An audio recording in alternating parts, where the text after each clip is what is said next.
Vous êtes porteur ou impliqué dans un projet professionnel ou social et vous n'arrivez pas à le mettre en lumière car euh, vous portez malgré vous une cape d'invisibilité. Et c'est vrai, des fois, hein, la cape d'invisibilité est utile, mais pas quand vous voulez partager votre beau projet. Et aussi, il est fort possible que vous ayez des résistances inconscientes ou des attentes qui vont affecter votre communication, sans oublier que vos clients projettent aussi leurs croyances et tout cela va perturber l'échange et créer des blocages aussi à la confiance. Et c'est de tout cela que nous allons parler dans cette vidéo, mais aussi dans notre atelier pour lequel vous êtes bien entendu invités. Oui, et donc nous, on a créé un super programme avec toi, Oriane, qui va permettre d'allier plusieurs outils systémiques. Donc, c'est quand même une première. Et l'objectif, c'est de libérer la communication envers soi-même, envers notre équipe, envers les personnes avec qui on va proposer les services, pour faire décoller notre projet et vivre de ce projet. Alors, bonjour et bienvenue. Je suis Oriane Cormand. J'accompagne depuis plus de 20 ans les porteurs de projets avec des constellations systémiques et organisationnelles. Mais également, j'accompagne les entreprises familiales qui envisagent la transmission. Généralement, leur souci majeur est la difficulté à mettre en place une communication claire, libérée du jugement et des projections. Et donc, moi, c'est Céline Rouge et j'ai créé une nouvelle approche systémique de l'énéagramme en lien avec les éléments chinois et la psychogénéalogie et les 5 blessures de vie. Et c'est un outil que vous allez découvrir lors de ces différents ateliers. Et donc, aujourd'hui, on va continuer. C'est la 3e vidéo sur la communication. Oui, alors, très rapidement, pour vous inscrire si ces présentations vous donnent envie de nous rejoindre, eh bien, vous allez trouver toutes les infos sous cette vidéo. N'oubliez pas de liker, de commenter pour nous aider à faire remonter cette vidéo dans les algorithmes. À toi, Céline. Merci, Oriane. Alors, donc, dans la diapositive que nous allons mettre sur l'écran, eh bien, on va continuer, en fait, notre petit voyage au niveau de la communication. Et donc, la communication, on l'a travaillé déjà dans la première vidéo avec nous-mêmes. Ensuite, définir notre public cible. Et donc, ça arrive qu'on mette plein de choses en place et que malgré tout, on n'est pas entendu. On a l'impression de s'exprimer correctement. Et aujourd'hui, on va voir quelles sont les résistances et les difficultés qu'il peut y avoir aussi chez les autres personnes et qu'on peut désamorcer. Alors, le public cible, on en reparle, on en a déjà parlé dans la vidéo précédente. Souvent, on peut aussi l'oublier. À un moment donné, on définit un public cible et puis il nous échappe un petit peu parce que, en fait, en fonction de certaines blessures, ça arrive que régulièrement que notre inconscient, il n'a pas trop envie de rester sur la douleur la plus profonde et donc le public qui va venir nous faire travailler cette douleur qui est en résonance avec eux et on va s'éparpiller. Ça, c'est vraiment un souci, surtout des personnes qui ont plusieurs casquettes et qui sont très créatives. Et donc, c'est important de revenir. C'est pour ça que l'accompagnement est vraiment intéressant parce que même si notre inconscient le sait, on le fait quand même, en fait. Et donc, c'est bien de rappeler à chaque fois, est-ce que ton public cible, tu parles vraiment à ce public cible-là? Donc ça, c'est une chose qu'on va vraiment travailler pendant ce programme. Et toujours aussi de rappeler la communication, ça passe par l'émetteur, le récepteur. Et donc toujours se poser la question, est-ce que la personne en face de moi est dans un moment de réception en fait de cette communication? Il y a un passage dans un texte sacré qui disait que si on fait les choses sans conscience, c'est un peu comme si on donne des perles au pourceau en fait. Et donc, si on a des choses de valeur, mais qu'on le diffuse sans être dans la conscience ou dans l'écoute du fait que la personne qui reçoit est bien réceptive, en fait, on gaspille notre énergie et même, on peut même en diminuer sa valeur. Donc, c'est important de vraiment se connecter à la personne et l'empathie, ça va nous aider, pas confondre avec la sympathie, bien sûr, mais ça va nous aider à voir ce que la personne a vraiment besoin. D'ailleurs, moi, ça m'arrivait souvent dans mes propositions de service que des personnes me demandent plusieurs fois quelque chose d'un peu différent. La première fois, souvent, je dis non.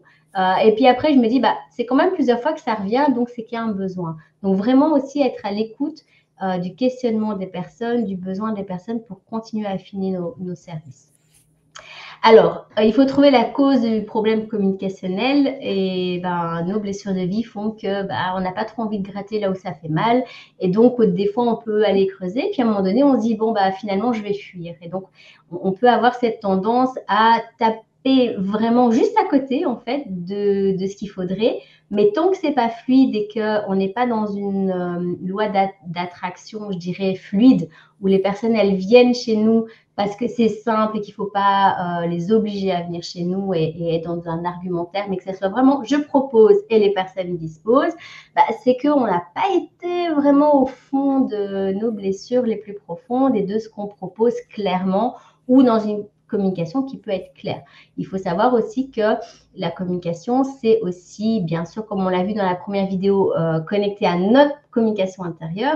Donc, s'il y a quelque chose qui n'est pas clair avec nous-mêmes, qu'on ne sait pas ce qu'on veut, on ne pourra pas expliquer clairement non plus aux personnes. Et donc, pour ça, il faut creuser à l'intérieur de nous pour éviter de ne pas arriver vraiment au bout de ce pourquoi on vient travailler dans notre projet.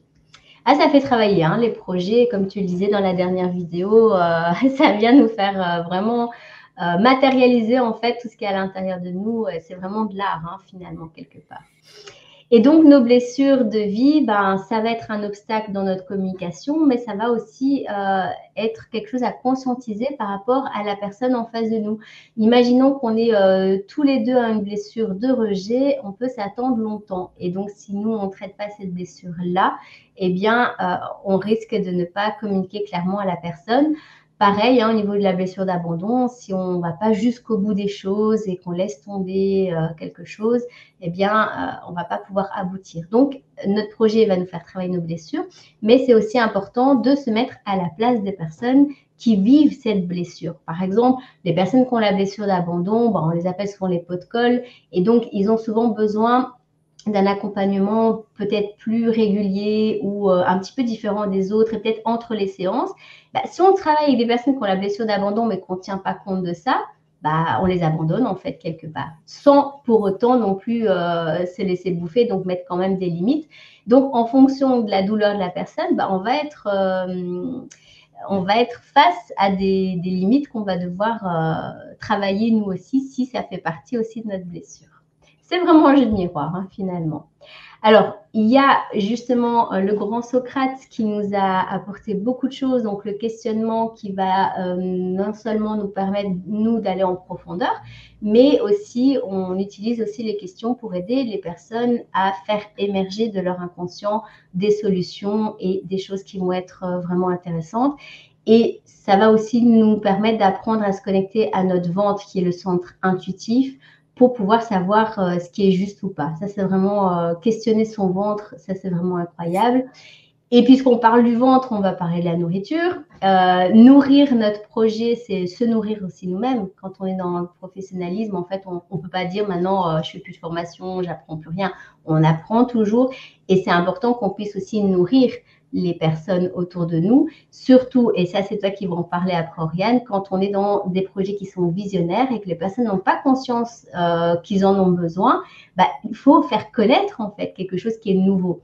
Et donc, par des articles, des posts, des vidéos, on va nourrir en fait le projet et c'est un égrégore, hein, le projet c'est une énergie finalement, et donc les personnes vont être attirées. Si on est radin au niveau de nourriture, les gens seront aussi radins pour venir, hein, que ça soit au niveau financier et que ça soit aussi au niveau de l'accompagnement. Et donc, les attentes aussi, c'est quelque chose d'important. Donc, j'ai mis un petit, on ne sait pas trop, un animal en fait, qui est derrière un arbre. Quand on communique au fait avec les personnes, pour moi, c'est très important d'apprendre à sortir des attentes. C'est très difficile à faire parce qu'on a tous des attentes. Mais pourquoi le faire? Parce qu'en fait, quand on communique avec quelque chose avec lequel on est connecté avec son cœur, en fait, les personnes pour qui c'est juste, elles viendront. Et si c'est pas juste pour elles, eh bien, elles pourront en parler à d'autres personnes qui viendront. Mais si dans notre mental, on est en train de se dire, je lui dis ça pour qu'elle vienne, en fait, on n'est plus dans une communication d'âme à âme, de cœur à cœur.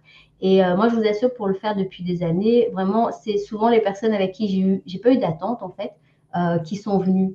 Et ça, c'est vraiment un cadeau parce que finalement, on est dans une justesse incroyable. Ça demande beaucoup de lâcher prise hein, au niveau calcul, toutes ces choses-là. Et les constellations, comme celles qui appellent, elles nous le font travailler à chaque fois où on attend 3, 4 personnes, il y en a que 2 qui viennent, on dit il n'y en a que 2. En fait, non, il y en a 2. Des fois, il y en a 2 qui sont inscrites, il y en a 5 qui viennent. Il n'y a jamais le nombre de personnes inscrites qui vient en général.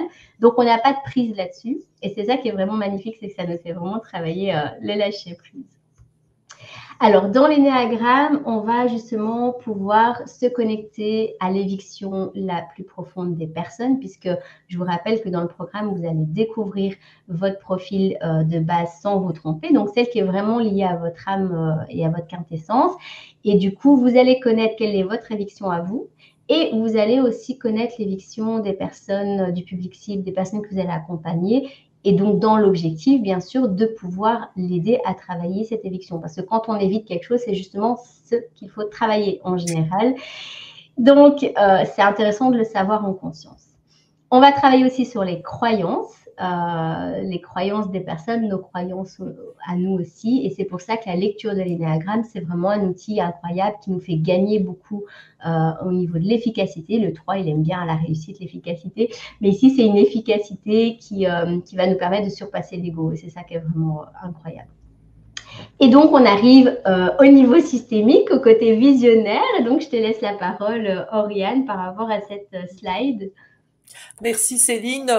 Et oui, ça c'est le grand, grand souci des créateurs de projets, des porteurs de projets, des créateurs de nouveaux services. Ben, c'est d'être visionnaire, c'est d'être le vilain petit canard ou le mouton noir, hein, selon sa manière d'aborder les choses. Et c'est vrai que ces personnes qui sont en dehors, je dirais, tout en faisant partie de leur groupe, de leur famille, de leur système, eh bien, c'est comme s'ils avaient reçu une sorte de responsabilité d'amener de la créativité, des nouvelles idées et de faire évoluer tout le système. C'est un peu comme, on pourrait dire, la cellule imaginale de la chrysalide qui porte l'image de ce que sera cette chrysalide dans le futur. Donc, dans le futur, la chrysalide deviendra un papillon, et les cellules qui sont dans cette bouillie dans la chrysalide, eh bien, il y a des cellules qui portent l'image du papillon et elles vont se connecter les unes aux autres pour créer ce magnifique papillon. Et c'est la même chose dans nos systèmes sociétaux, dans nos familles, dans nos communautés. Eh bien, il y a des individus, les vilains petits canards ou les moutons noirs qui portent cette vision. Et forcément, c'est très difficile de communiquer cette vision parce que déjà, parfois, il n'y a pas assez de vocabulaire pour transmettre cette vision. Mais en plus, ça vient cogner sur eh bien, cet attachement à des choses qui ont fonctionné jusqu'à aujourd'hui, des manières de faire, des habitudes. Et c'est vrai que le vivant n'aime pas trop les changements et préfère répéter parce que ça demande moins d'efforts que de créer quelque chose de nouveau. Et qui dit vision dit nouveau vocabulaire, comme je disais tout à l'heure, et une nouvelle manière de communiquer qui va rencontrer plein de croyances. Et donc, je vous invite, si vous n'avez pas encore eu l'occasion de regarder les vidéos précédentes, parce que tout est relié. Tout est relié au niveau des fidélités, des loyautés, des répétitions qui se font à la fois dans notre histoire personnelle, familiale, et aussi au niveau de l'histoire de notre société. Il faut savoir que les visionnaires, très souvent, sont d'abord persécutés, sont pas compris, et puis après sont portés comme des héros, et puis finalement on les oublie pour la plupart, parce qu'ils vont faire place à des nouveaux porteurs de nouvelles idées. Et c'est vrai que même en tant que visionnaire, on peut avoir des freins et des peurs à révéler ce que l'on porte comme vision. Peur de ne pas être compris, mais aussi peur d'être différent, peur d'être rejeté, peur de ne plus trouver sa place, peur aussi d'être un pionnier. Et d'ailleurs, comme petit clin d'œil, je fais partie des pionniers au niveau des constellations, puisque j'étais une des toutes premières à pratiquer en ligne. Et je me suis vraiment sérieusement fait taper sur les doigts par certains de mes collègues pour un jour, voilà, la possibilité de faire du travail en ligne s'est mise en place grâce à certains événements. Et oui, et maintenant, la plupart des gens veulent apprendre à le faire.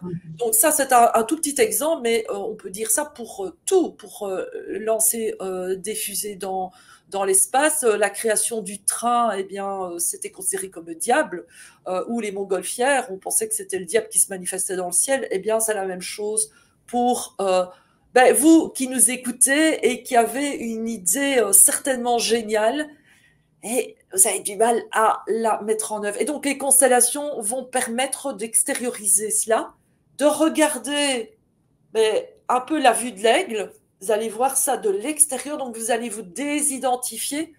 Ça va permettre de remettre de l'espace pour respirer et pour faire émerger aussi des solutions, des nouveaux chemins pour transmettre votre vision à toutes les personnes qui pourraient être aussi des porteurs de cette vision avec vous, des alliés. Ah, c'est pas riche tout ça. Et il faut pas oublier que le vilain petit canard, en vrai, c'est un signe. Hein. Donc, c'est un signe. Synchronicité. Et voilà. Et donc, comme tu le disais, aussi dans la communication, hein, les personnes qui sont, donc ici, on est sur l'outil de la spirale dynamique.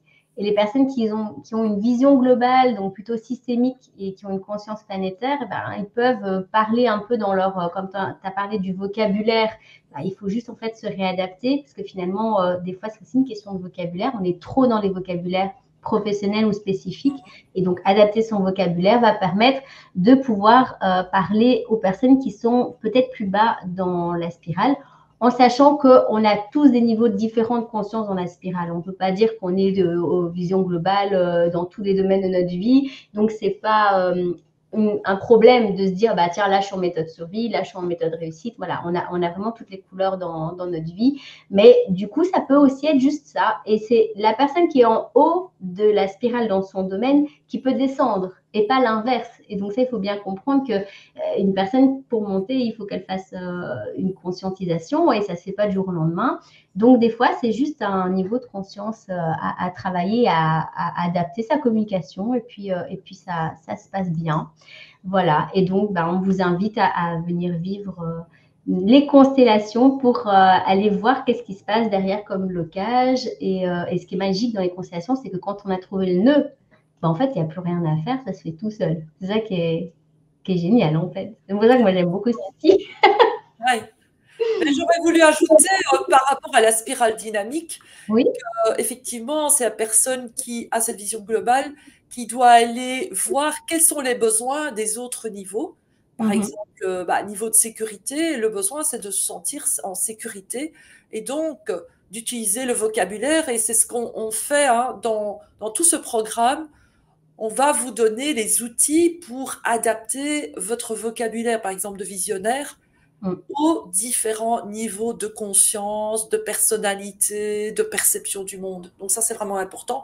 Et c'est vrai que les constellations, ça va vous permettre, vous aussi, là où vous êtes, d'avoir cette vision globale. Et comme on le disait aussi dans la vidéo précédente, c'est de pouvoir chausser les souliers des personnes avec qui vous êtes en communication. Tout à fait. Et petite anecdote, quand on est en constellation, ça arrive qu'on dit un truc et la personne, on entend quelque chose, mais on n'entend pas, on ne comprend pas. Et donc là, ça peut nous mettre déjà la piste de, tiens, si je parle comme ça et que le représentant ne comprend pas, c'est que je dois changer ma manière de faire. Donc, en live, je dirais, on peut vraiment déjà tester si notre mode de communication, elle est adaptée ou pas à notre public cible. Donc, c'est vraiment époustouflant, en fait, de voir que tous les sens, en fait, ils viennent nous dire les choses. Oui. Et donc, nous vous invitons en tout cas à regarder la prochaine vidéo, mais également, ça vous parle, vous vous sentez comprise et compris par ce que nous vous proposons, vous y voyez la possibilité de sortir de vos blocages, regardez sous la vidéo, vous avez toutes les informations pour nous rejoindre. Et donc, nous vous attendons nombreux et nombreuses. À tout bientôt pour la 4e vidéo. À tout de suite.